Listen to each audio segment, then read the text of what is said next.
নমস্কার, আমি মালা ভট্টাচার্য। আজ 15/1/2024 আমি প্রিয়নাথ মুখোপাধ্যায়ের লেখা কৃত্রিম মুদ্রা গল্পটি পড়তে চলেছি। তাহলে সঙ্গে থাকুন। কয়েক বৎসর অতীত হইল।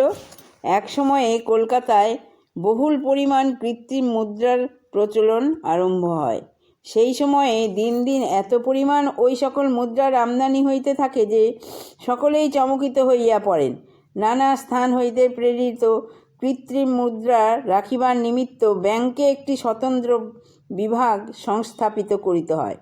হিসাব রাখিবার নিমিত্ত আরও 2-1 স্বতন্ত্র কর্মচারীও নিয়োগ করিতে হয়।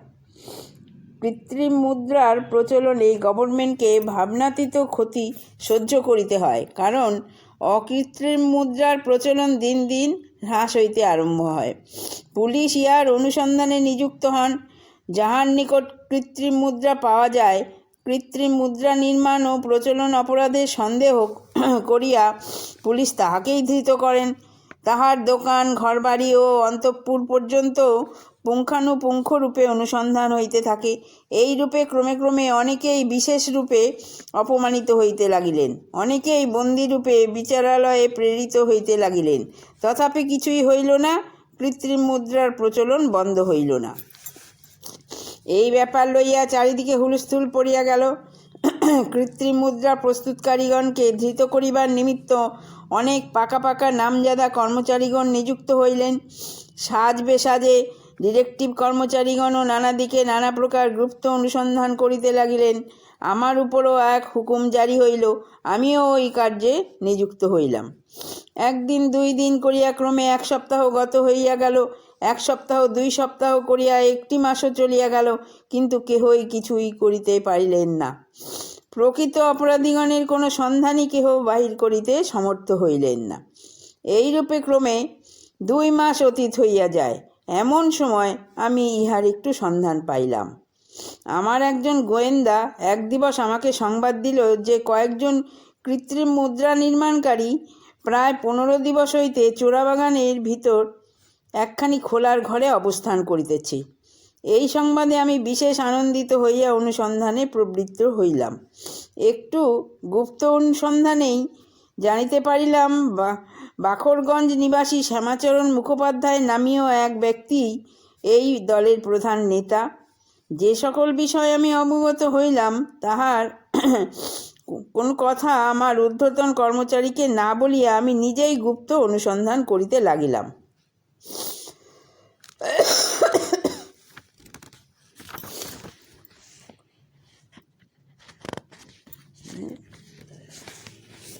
যে ঘরে উহারা বাস করিতেছিল তাহা একখানি সামান্য খোলার ঘর মাত্র। ওই ঘরের পশ্চাতে আর একখানি ভগ্ন খোলার ঘর ছিল। উহাতে লোকজন কেহই থাকিত না। এই ভগ্ন ঘরখানি আমার বিশেষ উপকারে আসিল। রাত্রি 10টার পর ওই ঘরের ভিতর প্রবেশ করিয়া আমি চুপ করিয়া বসিয়া থাকিতাম। ওইরূপ নির্জন, ভগ্ন, অপরিষ্কার ও দুর্গন্ধ বিশিষ্ট স্থানে একাকী চুপ করিয়া থাকা যে কিরূপ কষ্টকর, তাহা যিনি ভুগিয়াছেন তিনিই জানেন। জোরে নিঃশ্বাস ফেলিবার জো নাই, কাশির উপক্রম হইলে কাশির উপায় নাই, শত সহস্র মশার কামড়ে অস্থির হইলেও তাহার প্রতিবিধানের কোনো চেষ্টা করিবার উপায় নাই। এইরূপ অবস্থায় কোনো দিন সমস্ত রাত্রি অতিবাহিত হইয়া যাইত। সমস্ত দিবস শুইয়া ঘুমাইতাম, আর সমস্ত রাত্রিও সেই ভগ্ন ঘরে বসিয়া কাটাইতাম। এইরূপে 7 রাত্রি অতিবাহিত হইয়া গেল। 8ম রাত্রে দেখিলাম রাত্রি 2টার পর উহারা কৃত্রিম মুদ্রা প্রস্তুত করিতে আরম্ভ করিল। সেই ঘরের বেড়ার সামান্য ফাঁক দিয়া দেখিতে পাইলাম কেহ অগ্নি প্রজ্বলিত করিতেছে, কেহ বা একটি যন্ত্রের সাহায্যে কৃত্রিম মুদ্রা প্রস্তুত করিতেছে। এই অবস্থা দেখিয়া আমি সেই স্থান হইতে বহির্গত হইলাম। দ্রুত পথে আমাদিগের অফিসে আসিয়া আমার ঊর্ধ্বতন কর্মচারীগণকে সকল কথা কহিলাম। লোকজন লইয়া সেই বাড়ির ভিতর প্রবেশপূর্বক উহাদিগকে ধৃত করিবার নিমিত্ত তিনি আমাকে উপদেশ দিলেন। নিজে কিন্তু আলস্য পরিত্যাগ করিয়া আমার সহিত আসিলেন না।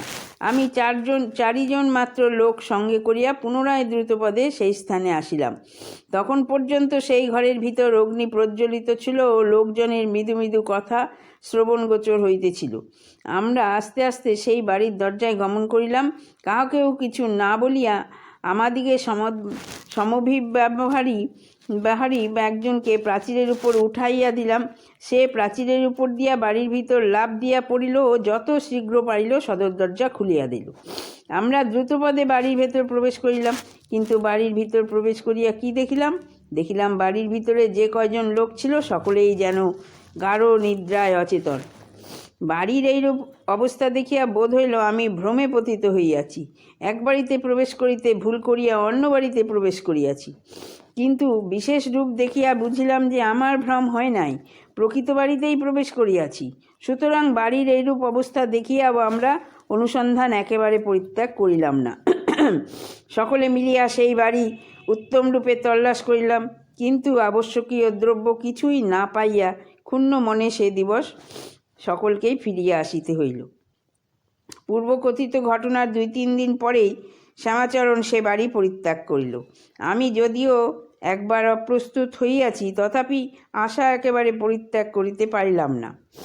অনুসন্ধান করিয়া জানিতে পারিলাম যে শ্যামাচরণ তখন বেনেটোলায় আর একখানি খোলার বাড়িতে উঠিয়া গিয়াছে। এবার মনে মনে স্থির করিলাম যে ঠিক সংবাদ ভিন্ন শ্যামাচরণকে আর স্পর্শও করিব না। সুযোগও ঘটিল সেইরূপ। যে বাড়িতে শ্যামাচরণ বাস করিত সেই বাড়ি সংলগ্ন আরেকখানি বাড়ির এক ব্যক্তির সহিত আমি বন্ধুত্ব স্থাপন করিলাম। তাহার ঘর ও শ্যামাচরণের ঘর এক বলিলেই হয়, কেবল একটি মাত্র মৃত্তিকা নির্মিত দেওয়াল ব্যবধান মাত্র। আমি সর্বদা আমার এই নতুন বন্ধুর বাড়িতে যাইতাম। তিনিও আমাকে ডিরেক্টিভ কর্মচারী বলিয়া জানিতেন, তবে যে কারণে আমি তাহার বাড়িতে সর্বদা যাতায়াত করিতাম তাহা কিন্তু তাহার নিকট একদিনের নিমিত্তও বলি নাই। রাত্রে যখন আমার বন্ধুর ঘরে বসিয়া থাকিতাম, সেই সময় প্রায়ই শ্যামাচরণের ঘর হইতে কল চালাইবার শব্দ, টাকার বাদ্য ও প্রজ্বলিত অগ্নির শব্দও শুনিতে পাইতাম। এই সংবাদ আমি আমার ঊর্ধ্বতন কর্মচারীর নিকট বলিলাম। তিনিও এক দিবস নিজে আসিয়া সেই শব্দ সকর্ণে শ্রবণ করিলেন এবং বলিলেন যে এখন নিশ্চয়ই মুদ্রা নির্মাণ হইতেছে। কাজেই তখন আর কাল বিলম্ব না করিয়া আরও লোকজন সংগ্রহ করিলাম ও দরজা ভাঙিয়া সেই বাড়ির ভিতর প্রবেশ করিলাম, কিন্তু কিছুই প্রাপ্ত হইলাম না।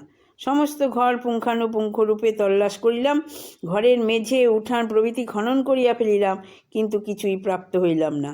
এই ঘটনাকে তখন যেন ঐন্দ্রজালিক ক্রিয়া বলিয়া বোধ হইতে লাগিল। আমি তখন শ্যামাচরণকে বলিলাম, দেখো শ্যামাচরণ, তুমি এইরূপে কৃত্রিম মুদ্রা প্রস্তুত করিয়া আর কতদিন আমাদিগের হস্ত হইতে পরিত্রাণ পাইবে? এখনও তুমি এই নিকৃষ্ট কার্য পরিত্যাগপূর্বক দেশে গমন করিয়া আপন জীবন রক্ষা করো, আমরাও এই প্রকার কষ্ট হইতে পরিত্রাণ পাই।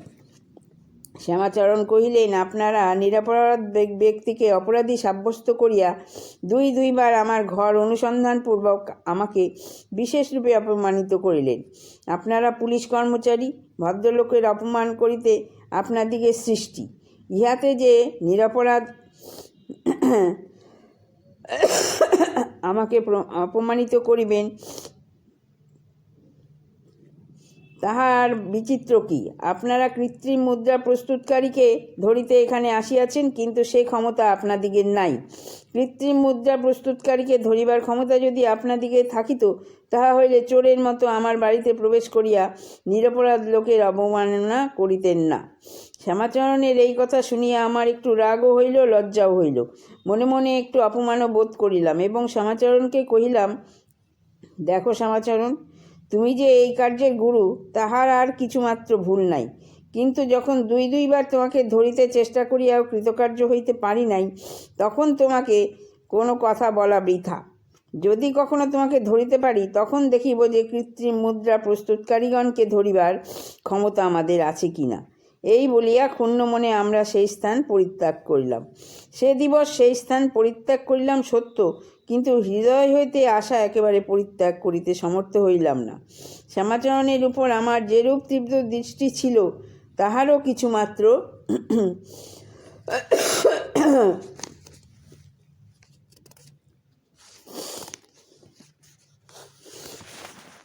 হ্রাস হইল না।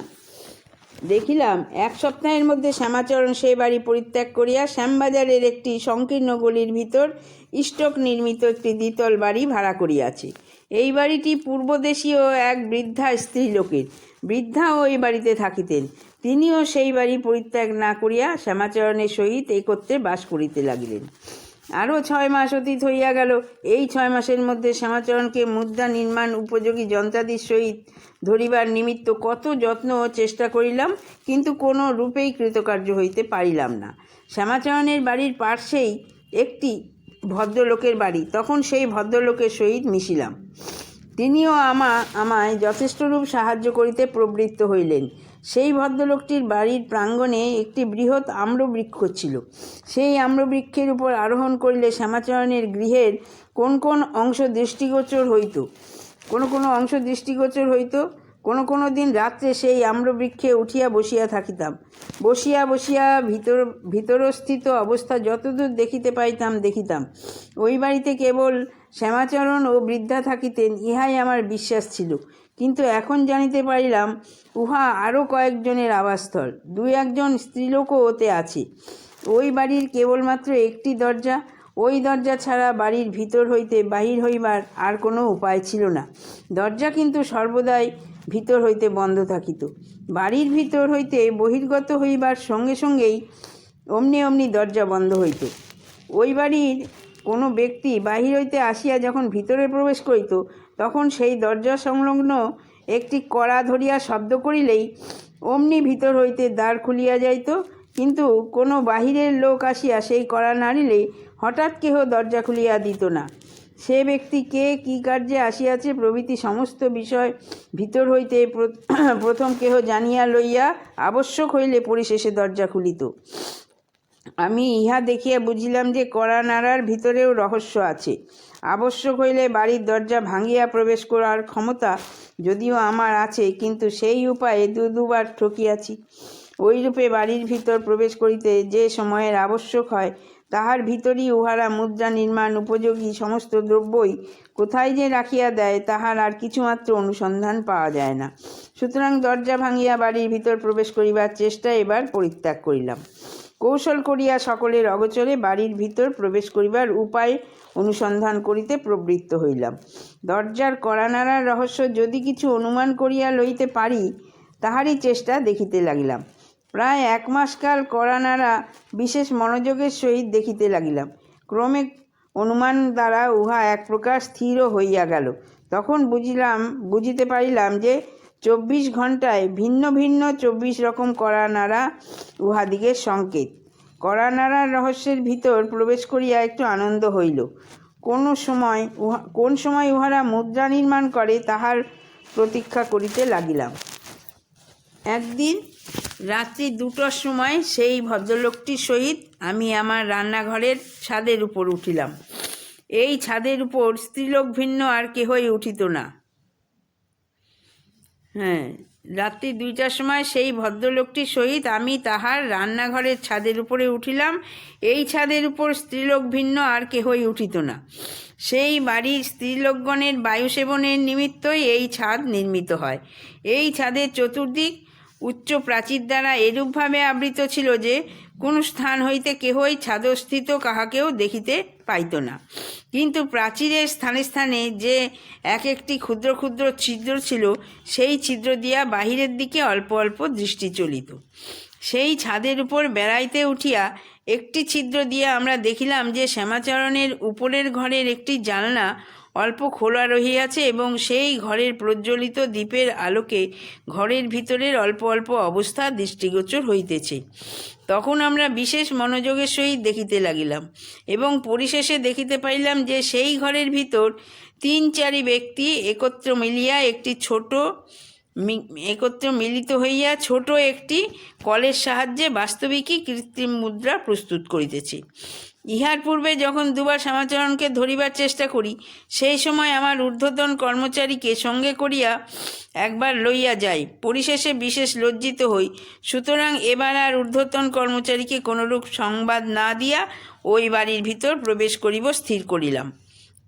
সেই ছাদ হইতে অবতরণ করিয়া প্রথমে থানা অভিমুখে ছুটিলাম এবং থানা হইতে 4-5 জন কনস্টেবল লইয়া পুনরায় সেই স্থানে আসিলাম। কনস্টেবল কয়েকজনকে তখন সেই ভদ্রলোকটির বাড়ির ভিতর লুকাইয়া সেই রান্নাঘরের ছাদের উপর পুনরায় উঠিয়া দেখিলাম যে তখনও মুদ্রা প্রস্তুত হইতেছে। এই অবস্থা দৃষ্টে আর তিলার্ধ বিলম্ব না করিয়া সকলে মিলিয়া আস্তে আস্তে সেই বাড়ির দরজায় গিয়া উপস্থিত হইলাম। সকলে সেই স্থানে চুপ করিয়া দাঁড়াইল। আমি তখন সময় অনুযায়ী করার শব্দ করিতে লাগিলাম। শব্দ মাত্র ভিতর হইতে দরজা খুলিয়া গেল। আমরা সকলে দরজা ঠেলিয়া বাড়ির ভিতর প্রবেশ করিলাম। দেখিলাম সেই বৃদ্ধা স্ত্রীলোকটি একটি প্রদীপ হস্তে আমাদিগে দরজা খুলিয়া দিয়াছে। সে আমাদিগকে দেখিয়াই একেবারে স্তম্ভিত হইয়া গেল ও আমাকে জিজ্ঞাসা করিল, তোমরা কারা? এত রাত্রে কাহার অনুসন্ধানে আসিয়াছ? আমি বৃদ্ধার কথা শুনিয়া কহিলাম, আমরা যাহার অনুসন্ধানেই আসিয়া থাকি না কেন, তুমি যদি আর কোনো কথা কহিবে তাহা হইলে এখনই তোমার মস্তক চূর্ণীকৃত করিব। এই বলিয়া তাহাকে একজন কনস্টেবলের জিম্মা করিয়া দিলাম। অপর আরেকজনকে দরজার ভার অর্পণ করিয়া দ্রুতপদে উপরে উঠিতে লাগিলাম। আমাদিগকে উপরে উঠিতে দেখিয়া বৃদ্ধা ম্রিয়মাণ হইয়া পড়িল ও হস্তস্থিত প্রদীপ ভূতলে নিক্ষেপ করিয়া পুনরায় কহিল, আমি কথা কহিতে চাই না, তবে উপরে একটি লোক মৃত্যুশয্যায় শায়িত, তোমরা একটু আস্তে আস্তে উপরে উঠো। আমি বৃদ্ধার কথায় কর্ণপাত না করিয়া উঠিলাম। একে অন্ধকার, তাহাতে অপরিচিত বাড়ি, কাজেই উপরে উঠিতে একটু সময়ও লাগিল। উপরে উঠিয়া দেখিলাম কেবল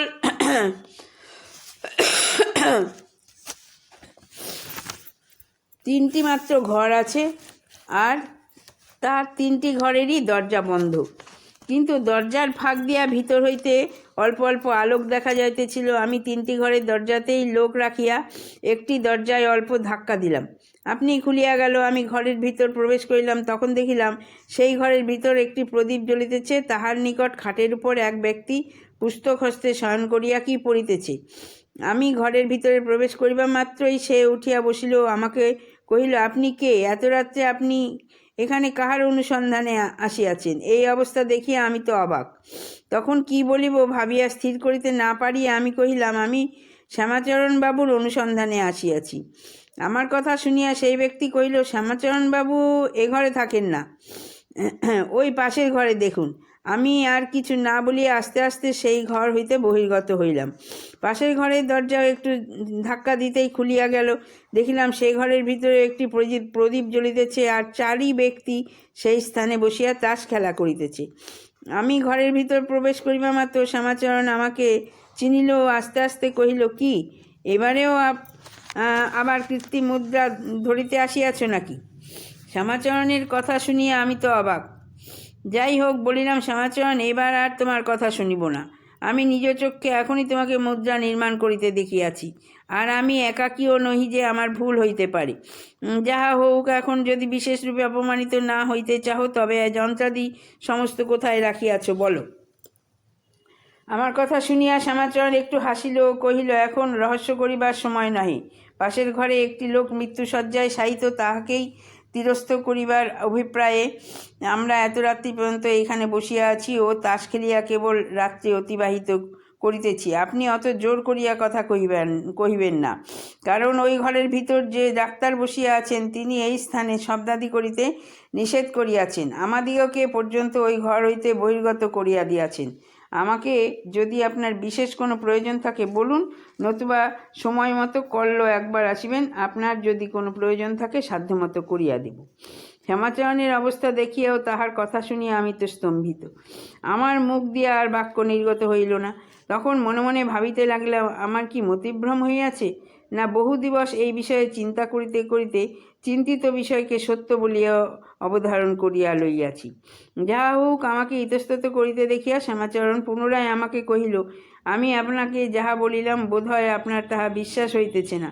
আপনি যাইয়া সচক্ষে রোগীর অবস্থা দর্শন করুন, তাহা হইলে সমস্ত বুঝিতে পারবেন। এই বলিয়া শ্যামাচরণ আমাকে লইয়া সেই 3য় গৃহের দরজায় উপস্থিত হইল। দরজায় হাত দিতে না দিতে দরজা খুলিয়া গেল। সেই ঘরের ভিতর প্রবেশ করিয়া যাহা দেখিলাম তাহাতে আমার মস্তক ঘুরিয়া গেল। আমার বুদ্ধিশুদ্ধি লোপ পাইল। দেখিলাম সেই ঘরের মধ্যস্থলে একটি সামান্য বিছানা বিস্তৃত রহিয়াছে, আর তাহার উপরে এক ব্যক্তি সংজ্ঞাশূন্য অবস্থায় পতিত। তাহার মস্তকের নিকট একজন 20 বর্ষ বয়স্কা স্ত্রীলোক অর্ধ অবগুণ্ঠনাবৃত হইয়া একটি 3 বর্ষ বয়স্ক লোককে ক্রোড়ে করিয়া বসিয়া রহিয়াছে। স্ত্রীলোকটির 2টি চক্ষু সেই রোগীর মুখের উপর যেন বৈদ্যুতিক ক্রিয়ার যোগে মিলিত হইয়া গিয়াছে, আর সেই পলকহীন নীল চক্ষু দিয়া জলধারা নির্গত হইয়া নাসিকা গণ্ড বক্ষস্থল বহিয়া পরিধেয় বসন ভিজিয়া যাইতেছে। ঘরের এক পার্শ্বে একখানি চৌকির উপর পেন্ডুলাম চাপকান আটিয়া চেন ঝুলাইয়া এক ব্যক্তি বাম হস্ত কপালে দিয়া ও দক্ষিণ হস্তে একটি থার্মোমিটার ধরিয়া বসিয়া রহিয়াছেন।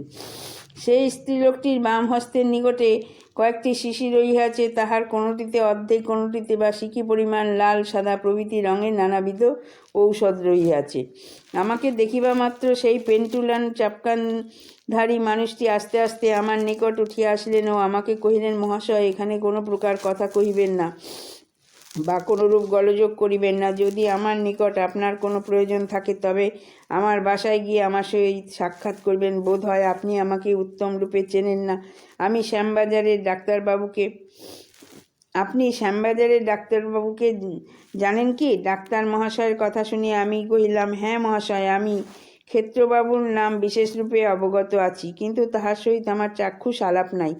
আমার এই কথা শুনিয়া তিনি কহিলেন, আমি সেই ক্ষেত্র ডাক্তার, এই আমার ঠিকানা। এই বলিয়া তিনি পকেট হইতে একখানি কার্ড বার করিয়া প্রদান করিলেন। সেই সময় সেই স্ত্রীলোকটি ডাক্তারকে সম্বোধন করিয়া কহিল, মহাশয়, এখন একবার দেখুন দেখি কেমন কেমন বোধ হইতেছে। এই কথা শুনিয়া ডাক্তার মহাশয় পুনর্বার সেই রোগীর নিকট গমন করিলেন। হস্ত, পদ, মস্তক ও বক্ষস্থল প্রভৃতি উত্তম রূপে দেখিয়াই কহিলেন, আর কি দেখিব, হইয়া গিয়াছে। এই বলিয়া পকেট হইতে রুমাল বার করিয়া চক্ষে প্রদানপূর্বক ঘর হইতে বাহির হইলেন। তখন সেই ঘরের যে কিরূপ অবস্থা হইল তাহা যিনি দেখিয়াছেন তিনিই জানেন। এখন তাহা বর্ণনা করা একেবারে অসম্ভব।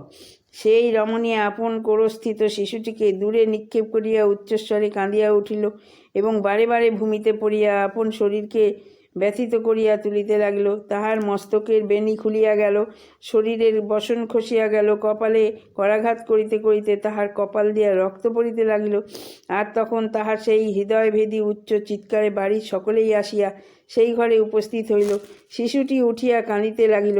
সেই ভয়ানক অবস্থা দেখিয়া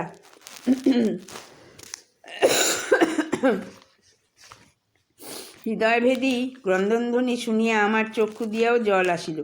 আমি আমার লোক কয়েকজনকে লইয়া নিচে নামিলাম।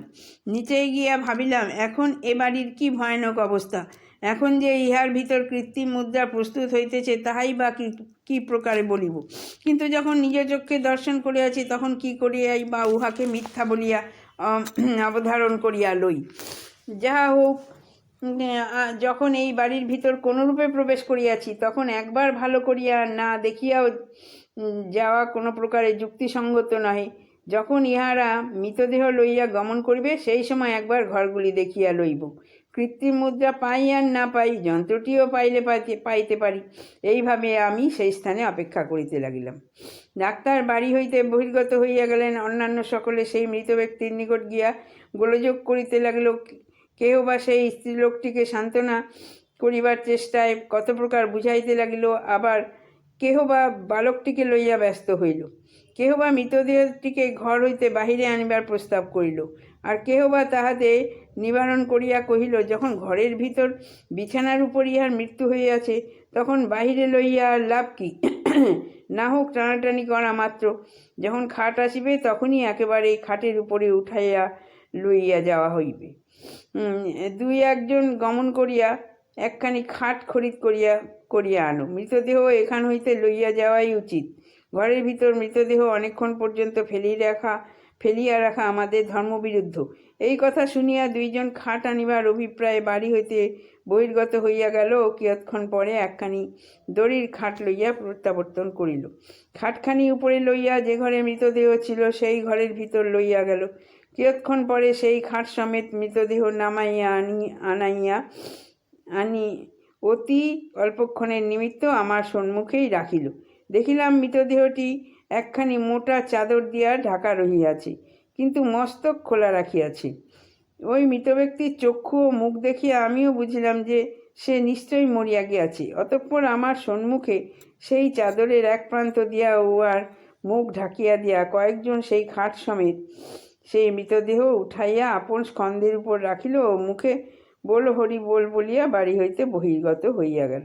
অবশিষ্ট এক ব্যক্তি সেই স্ত্রীলোকটিকে ও বালককে লইয়া তাহাদের পশ্চাৎ পশ্চাৎ গমন করিল।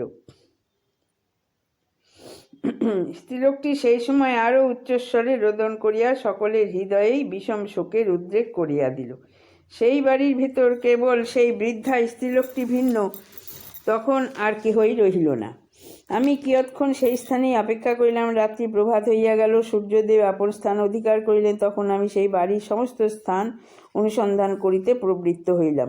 নিচের প্রত্যেক ঘরগুলি দেখিলাম, উপরের 2টি ঘরও দেখিলাম, কিন্তু কিছুই পাইলাম না। পরিশেষে সেই মৃত ব্যক্তি যে ঘরে ছিল সেই ঘরে গমন করিলাম এবং ঘরের সকল স্থানই অনুসন্ধান করিলাম, কিন্তু কিছুই পাইলাম না।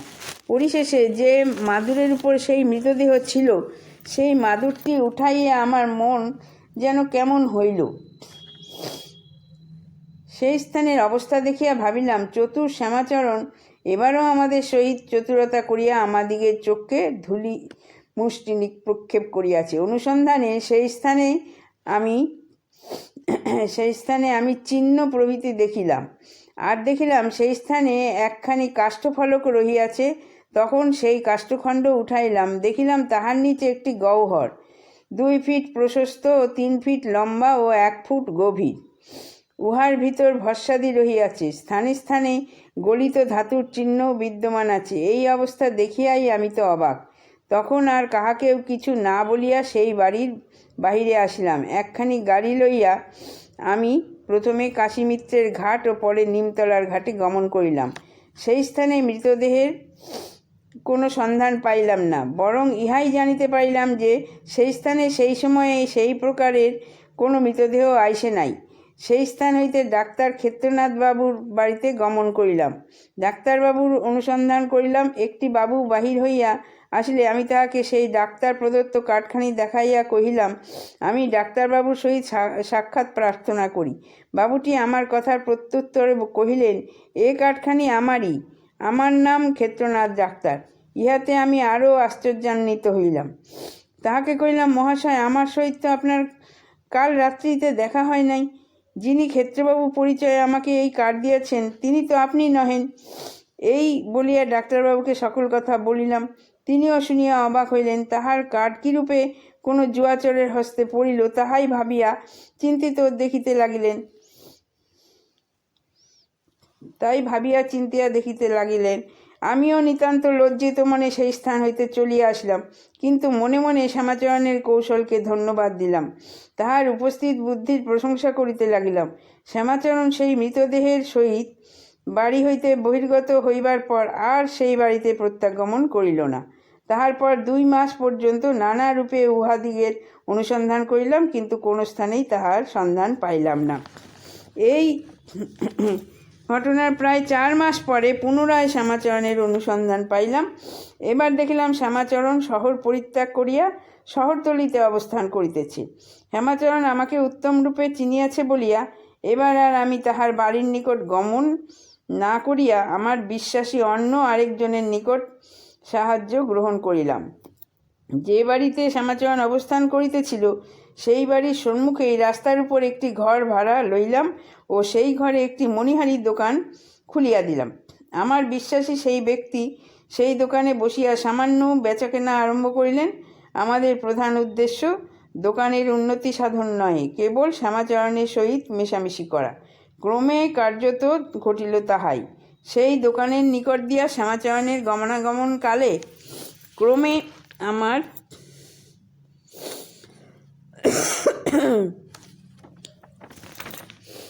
সেই লোকের সহিত তাহার আলাপ হইল। সেই দোকানে আসিয়া কখনো দোকানে বসিয়া শ্যামাচরণের ক্রমে ধূমপান আদিও চলিতে লাগিল। একদিন শ্যামাচরণ সেই দোকান হইতে 90 আনা মূল্যের একটি সামগ্রী ক্রয় করিয়া তাহার পরিবর্তে একটি সিকি প্রদান করিল। আমার লোকটি তখন দেখিলেন যে সেটি প্রকৃত সিকি নহে, কৃত্রিম, কিন্তু শ্যামাচরণকে কিছুই না বলিয়া অবশিষ্ট 90 আনা তাহাকে ফিরাইয়া দিলেন।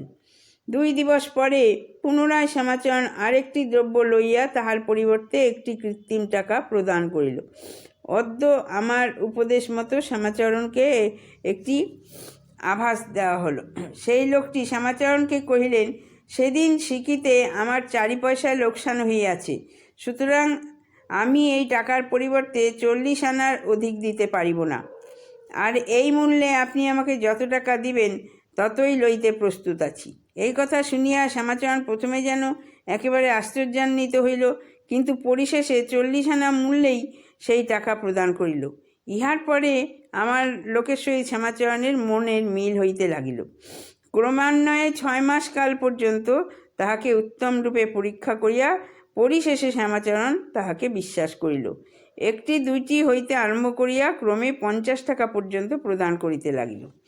তিনিও উহার পরিবর্তে নিয়মিত মূল্য প্রদান করিতে লাগিলেন।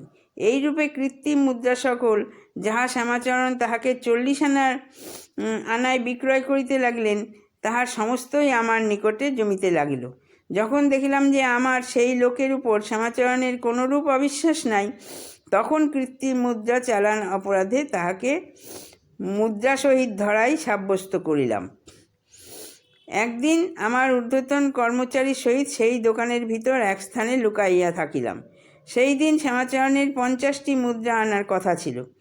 দেখিতে দেখিতে শ্যামাচরণ বন্দী হইল। আমাদিগের লোকজন সংগ্রহ ছিল, সুতরাং তখন মুহূর্তের মধ্যেই যে বাড়িতে শ্যামাচরণ থাকিত সেই বাড়ি ঘিরিয়া ফেলিলাম। বাড়ির ভিতর প্রবেশ করিয়া একটি স্ত্রীলোক ভিন্ন আর কাহাকেও দেখিতে পাইলাম না। এই স্ত্রীলোকটিকে আমি চিনিতে পারিলাম। পূর্বে ইহার স্বামীর মৃত্যু হইয়াছিল এবং ইনি এই পুত্রটিকে লইয়া স্বামী বিরহে রোদনপূর্বক আমার কঠিন হৃদয়কেও দ্রবীভূত করিয়াছিলেন। এবার শ্যামাচরণ অগ্রেই ধরা পড়িয়াছে, সুতরাং বাড়ির ভিতরস্থিত দ্রব্যাদি লুকাইবার কোনরূপ বন্দোবস্ত করিতে সমর্থ হয় নাই। কাজে অনুসন্ধানে সমস্ত দ্রব্যই বাহির হইয়া পড়িল। ঘর তল্লাশ করিতে করিতে 5 হাত ঊর্ধ্বে দেওয়ালের ভিতর একটি ছিদ্র পাওয়া গেল। সেই স্থান খনন করাতে প্রায় 500 কৃত্রিম মুদ্রা বাহির হইয়া পড়িল। বাড়ির প্রাঙ্গণে একটি কূপ ছিল, তাহার ভিতর হইতে একটি কাষ্ঠের বাক্স বহির্গত হইল। সেই বাক্সের ভিতর লৌহ ও পিতল নির্মিত মুদ্রা নির্মাণোপযোগী সমস্ত দ্রব্যাদি পাইয়া ও দলের সমস্ত লোকের নামধামাদি অবগত হইয়া আমরা অতীব সন্তুষ্ট হইলাম।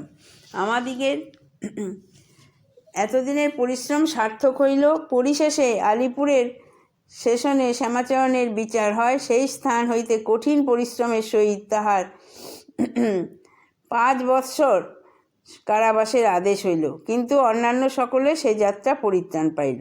শ্যামাচরণ কারারুদ্ধ হইল সত্য, কিন্তু কি উপায়ে 3 বার শ্যামাচরণ আমাদিগকে বঞ্চিত করিয়াছিল তাহা জানিবার নিমিত্ত আমার কৌতূহল কোনো রূপেই নিবারিত হইল না। আমি একদিন জেলের ভিতর গমন করিয়া শ্যামাচরণকে আমার মনোভিলাষ অবগত করিলাম। তাহাতে সে কেবল এইমাত্র কহিল যে, প্রথম দিবস যখন আপনারা আমার বাড়িতে প্রবেশ করেন সেই সময় আমরা কৃত্রিম মুদ্রা নির্মাণ করিতেছিলাম। যখন আপনারা দরজা ভাঙিতেছিলেন সেই অবকাশের মধ্যে তাড়াতাড়ি সমস্ত দ্রব্যাদি সংগ্রহপূর্বক একখানি কাপড়ে উত্তম রূপে বাঁধিয়া আমাদের প্রাঙ্গণে যে একখানি বাঁশ পোতা ছিল সেই বাঁশের সাহায্যে আমরা বাড়ির পার্শ্বস্থিত বাড়ির ভিতর উহা রাখিয়া দিই। অন্য লোকের বাড়ি আপনারা অনুসন্ধান করেন নাই, কাজেই কিচ্ছু প্রাপ্ত হন নাই। দ্বিতীয় দিবস যখন আপনারা প্রবেশ করেন তখন দ্রব্যাদি লুকাইবার অবকাশ পাই নাই, কিন্তু আমাদিগের ভিতরস্থিত একটি লোক পূর্ব হইতেই কনস্টেবলের পোশাকে সজ্জিত ছিল। আপনারা কনস্টেবল সহিত যখন প্রবেশ করেন তখন সেও আপনাদিগের সহিত মিলিত হয়। সে যে আপনাদিগের আনিত কনস্টেবল নহে, রাত্রে তাহা আপনারা অনুধাবন করিতে পারেন নাই। আর যখন কনস্টেবলকে আপনারা বাহিরের দরজায় পাহারার নিমিত্ত পাঠাইয়া দেন, সেই সময় আমাদের সেই সজ্জিত কনস্টেবল পাহারা দিবার ভান করিয়া সমস্ত দ্রব্যাদি লইয়া বাড়ির বাহিরে গমন করে এবং যন্ত্রাদি সমস্তই ক্রমে লুকাইয়া ফেলে, কিন্তু আপনারা ইহার বিন্দু বিসর্গও বুঝিতে সমর্থ হন নাই। এইরূপে তৃতীয় দিবস যেরূপে আপনাকে ফাঁকি দিয়াছিলাম তাহা তো আপনি সচক্ষেই দেখিয়াছেন। খাটে করিয়া যখন মৃতদেহ লইয়া গিয়াছিলেন সেই সময় উহার উপর করিয়াই সমস্ত দ্রব্যাদি বাহির করিয়া লইয়া প্রস্থান করি। সেটি মৃতদেহ ছিল না, দলস্থিত এক ব্যক্তি মৃতদেহের মতন পড়িয়াছিল। আর তাহার স্ত্রী বলিয়া যে আপনাকে পরিচয় দিয়াছিল, সে, ডাক্তার প্রভৃতি অপরাপর সমস্ত লোক যাহাদিগকে আপনারা দেখিয়াছিলেন, তাহারা সমস্তই আমাদিগের দলভুক্ত। শ্যামাচরণের এই সকল কথা শুনিয়া ভাবিলাম, আমি এতদিন কর্ম করিয়া যে জ্ঞান উপার্জন করিতে সমর্থ হই নাই, এক শ্যামাচরণের নিকটে তাহার অধিক জ্ঞান উপার্জন করিলাম এবং তাহার বুদ্ধির প্রশংসা করিতে করিতে জেল হইতে বহির্গত হইলাম। সেই সময় হইতেই শ্যামাচরণের দল ছিন্ন ভিন্ন হইয়া পড়িল। তাহার অধিকাংশই কলকাতা পরিত্যাগপূর্বক আপন আপন দেশে গমন করিল। কৃত্রিম মুদ্রার প্রচলন ক্রমে কম হইয়া আসিল। শেষ।